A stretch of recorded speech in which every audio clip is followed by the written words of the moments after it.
Hello विद्यार्थी मित्रों, video छठो standard 12th में चैप्टर पहला में उदाहरण नंबर 22 दाखला की गणतरी कराई रही छूँ।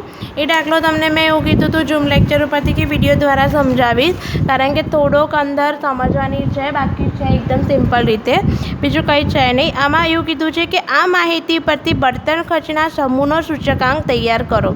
एटले आपणे अहींया तो सौथी पहला के सूचकांक तैयार करवानो छे, एना उपरथी तमारे जीवन निवास सूचकांक करवानो छे। तमारे बर्तनना समूहनो सूचकांक तैयार करवानो छे।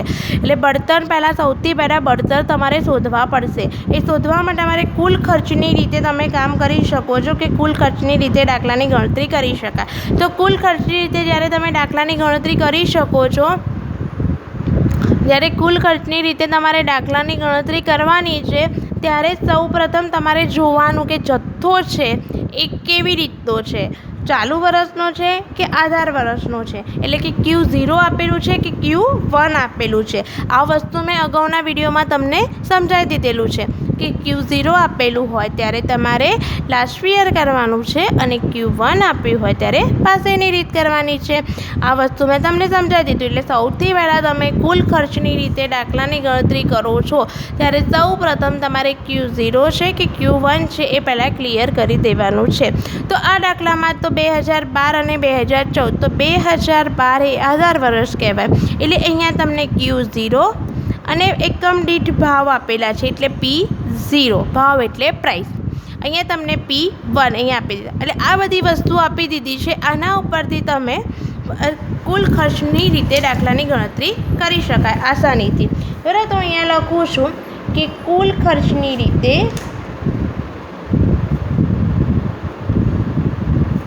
गणतरी। तमारी जोड़े टेक्स्टबुक्स में रकम है એટલે હું રકમ અહીંયા નથી લખતી, વસ્તુ કોલસો, કેરોસીન, લાકડું, દિવાસળીની સળી, જથ્થો એટલે Q0 5, 20, 5, 10, P0 25, 40, 22, 0.90, P1 30, 45, 25 અને 1 આવી રીતની તમને રકમો આપી દીધેલી છે। હવે તમારે શું શોધવાનું છે? Q0 આપેલું છે, Q0 આપેલું છે એટલે એલની પદ્ધતિ એટલે લાસ્ટ યરની મેથડે તમારે દાખલાની ગણતરી કરવાની છે। તો એના માટેનું આ સૂત્ર આવે 1000। તમારે અહીંયા લખવાનું તો આવશે, બળતણનું જ લખવાનું આવશે કે બળતણના ખર્ચનો સૂચકાંક।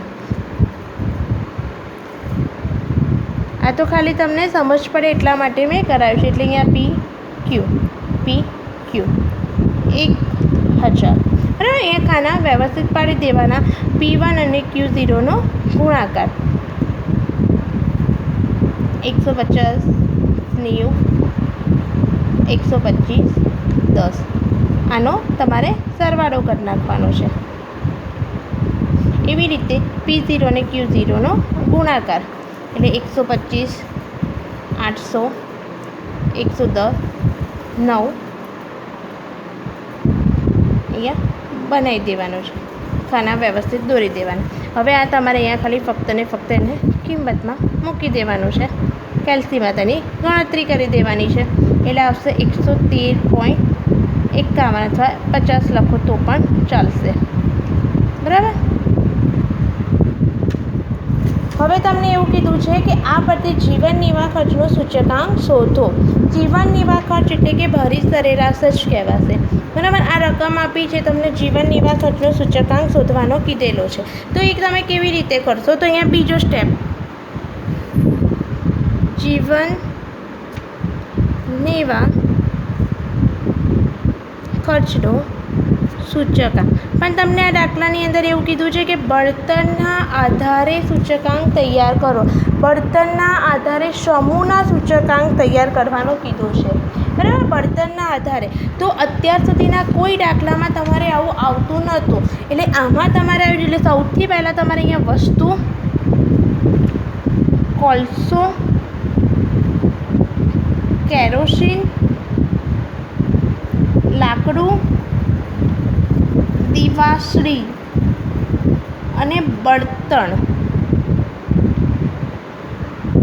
બરાબર, આ બળતર તમે જે અહીંયા શોધ્યો છે એ અહીંયા લખવાનું છે, કારણ કે તમને સૌથી સ્ટાર્ટિંગમાં રકમમાં 40 નંબરના પેજ ઉપર એવું કીધું છે, આ માહિતી પરથી બળતરના ખર્ચના સમૂહનો સૂચકાંક, એટલે આ બળતર છે, આ બધા એના સમૂહ થઈ ગયા. એની સાથે હવે તમારે સૂચકાંક જીવન નિવાસ ખર્ચ શોધવાનો છે. એટલે બળતર તમારે નહોતું આપ્યું, એટલે સૌથી પહેલાં મેં બળતર શોધ્યું. શેની મદદથી બળતર શોધ્યું? તો કે કુલ ખર્ચની મદદથી મેં બળતર શોધ્યું છે. બરાબર, એની સાથેનો એટલે આની સાથે આ બધા આવી ગયા છે એનો સૂચકાંક. બરાબર, એટલે સૂચકાંક એટલે કે આઈ.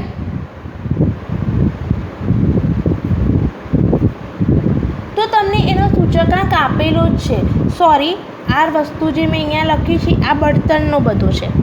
બરાબર, એટલે આ બળતણનો છે, એ બળતણ આની સાથે સમાવેશ થઈ જશે. પણ આને કેવી રીતે તમારે લખવાનું છે એ જુઓ કે વસ્તુ, તમને ટેક્સ્ટ બુક્સની અંદર વસ્તુ આપેલી જ છે. જુઓ, ખોરાક. હવે હું દાખલાનું કરું છું. આ તમને મેં સમજાવવા માટે જ મેં અહીંયા લખેલું છે કે બળતર. તો બળતર એ આ બધી વસ્તુ ચાલુ કરવા માટે આ બધી વસ્તુનો જરૂર પડે. આની સાથેનો સૂચકાંક અહીંયા તમારે મૂકવાનો છે.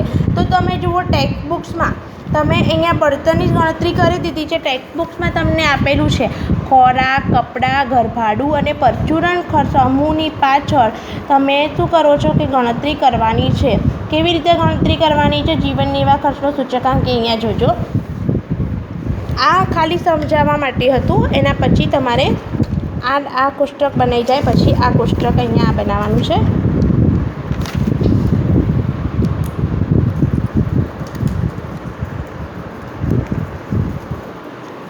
જીવન નિર્વાહ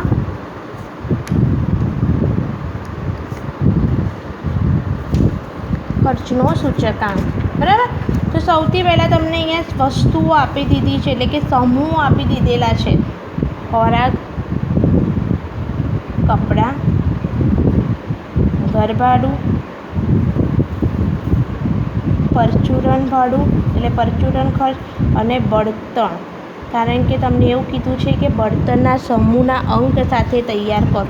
સૂચકાંક શોધવાનો છે. જીવન નિર્વાહ સૂચકાંક એટલે જીવન નિર્વાહ સૂચકાંકનું સૂત્ર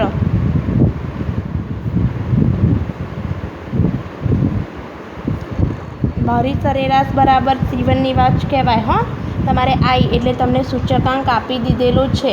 સૂચકાંક કેવી રીતે આપેલો છે કે જો તમને એવું લખેલું છે 3, 2.5, 4.5 અને 3.2ના ઘણા. ઘણા એટલે 100 વડે ગુણવા પડે.